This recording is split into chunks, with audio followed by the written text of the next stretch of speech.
Hi. So a lot of people are talking about healing trauma, and I've mentioned that as well. And so a lot of people suffer from PTSD. They have horrible memories. They're traumatized. They're haunted by things that have happened to them. And sometimes I have a really hard time relating to that. And it's not that I don't care. It's not that I don't feel for these people. It's just I have a really hard time relating to that. So I know I've had some experiences in my life that a lot of people would probably be like, how are you okay? How are you fine? How did you handle that? How did you deal with that? And how does that not affect you? I don't get it. So here's a couple of things that have happened in my life that I'm not affected by, that most people probably would be, I guess. I don't know. So I have been robbed at gunpoint. Boom, right? 4 people with a shotgun come into my store and held up our store with a gun. And we were robbed. I went to work the next day. I was a little shooken up, a little freaked out, but I went to work the next day, and I went to work the following day. And most people were like, do you need to go to therapy? Do you need to go talk to somebody about it? And I'm like, no, I'm good. I mean, it did leave a little scar for a little while where working at night made me more cautious because this happened at nighttime. And it changed my routine, my closing routine of my store. So just so that I could be more upfront and focused on what's going on. And I just had to make a few adjustments for safety reasons. But as far as like trauma, I'd say no. I don't have any trauma from that experience. And I'll get to that in a little bit. And then another thing that happened was I've been shot at. I'm just driving in my car with my asshole ex-boyfriend who likes to start fights with people. Well, he pissed off someone while we were driving, and they pulled out their guns and started shooting at my car. Like, that's something to freak you out, right? So in the moment, I was a little bit freaked out, but I was more amazed at the fact that not a single one of them bullets was hitting my car. Or it was weird. So that experience should have traumatized me. Didn't. There is another time where I'm driving and someone had this massive road rage and tried to run me off the road. They followed me for 35 miles trying to kill me while driving. I mean, they tried to drive me off the road. I was able to get away and without a scratch on me, no accident, nothing. But that would make some people really stressed to drive, right? That would freak people out to the point where I'm never driving again. I'm never going to get behind the wheel. So a couple incidents with driving, all right? And then a couple instances with guns.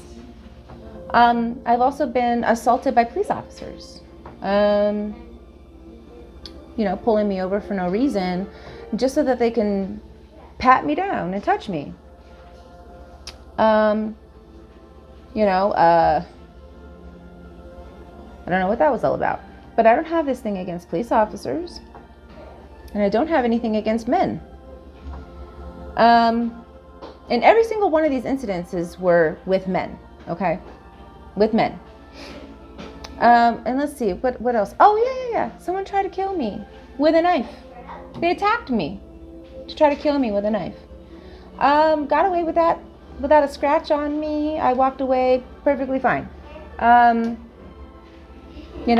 So I have these strange encounters. Now, the person who tried to kill me with a knife was somebody I was dating, was somebody who I was in love with, who tried to kill me. You think I'd be completely traumatized by that, but I'm not. And here's my secret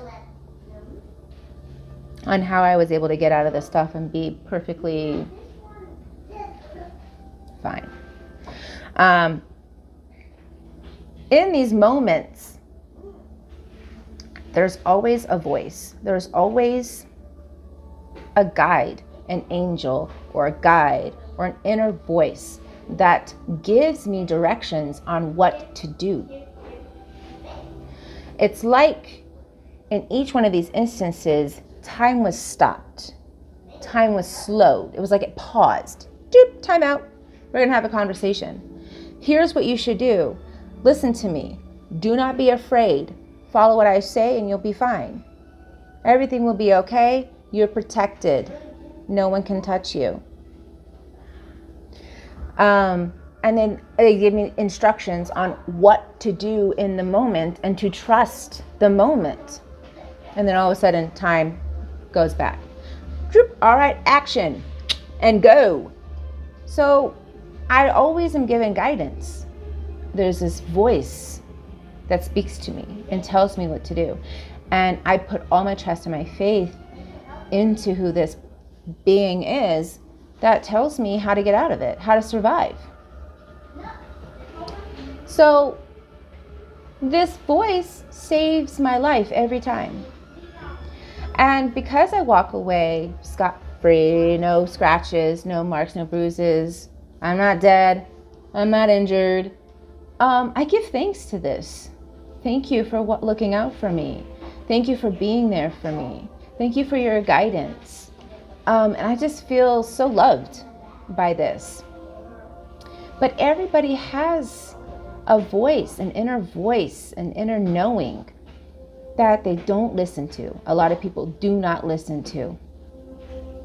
They panic, they freak out, they let their fear get to them. And when those things happen, you're blocking your receptions to this insight, to this other knowing, to this protection.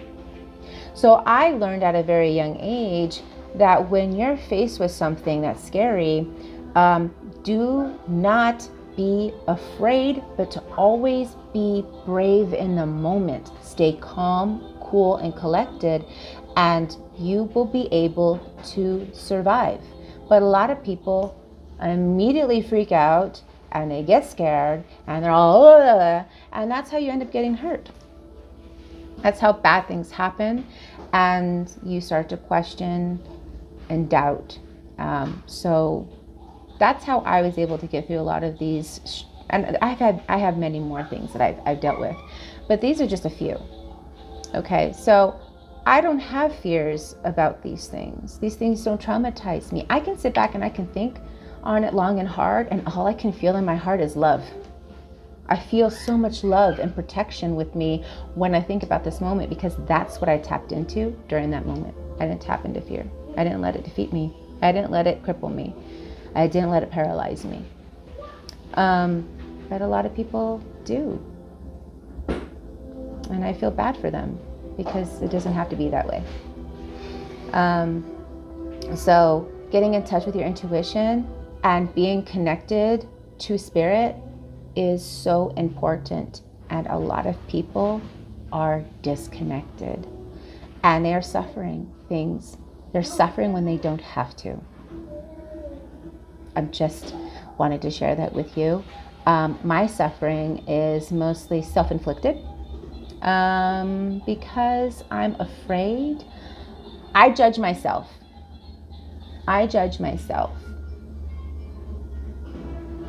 And so I stop myself because I judge myself. I'm too harsh on myself. Like, what's that? Oh, it's a shadow. I'm like, what's this moving in the background? It's a shadow. There's a bush on the other end, on the side over here. I have a window. I'm like, what is moving in the background? All right, so that's just a little story, a little advice, just some insight into some things about me that you might not know.